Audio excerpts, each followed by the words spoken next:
Hi friends, எல்லாருக்கும் வணக்கம். இது என்ன வீடியோன்னு பார்த்தீங்கன்னாக்க, சீர்காழி பெரிய கோயில் இருக்கு இல்லையா, அங்கே போயிருந்தோம். என்ன விசேஷம்னா தெப்பக்குளத்துக்காக போயிருந்தோம். அன்னைக்கு எடுத்தது தான் இந்த வீடியோ. தெப்பக்குளம் இன்னும் ஸ்டார்ட் பண்ணவே இல்லை, எல்லாமே ரெடியாக வச்சுருந்தாங்க. சாமி இன்னும் கிளம்பவே இல்லை. அதுக்கப்புறம் நாங்கள் சாமி பார்க்குறதுக்காக போயிட்டு சாமி பார்த்துட்டு அதுக்கப்புறம் சாமியை வந்து கோயிலில் சுற்றி கொண்டு வந்து தான் தெப்பத்தில் வைப்பாங்க.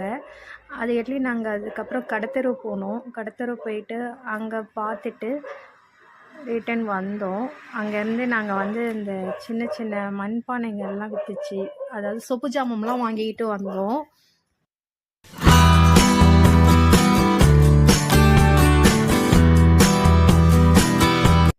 நாங்கள் இந்த சொப்பு ஜாமம்லாம் வாங்கிக்கிட்டு அதுக்கப்புறம் திரும்ப வந்து சாமி பார்த்துட்டு அங்கே பரதம்லாம் நடந்துச்சு, பரதநாட்டியம்லாம் ஆடினாங்க பசங்க. அதெல்லாம் பார்த்துக்கிட்டு அதோட நாங்கள் வீட்டுக்கு கிளம்பிட்டோம். Okay friends, thank you.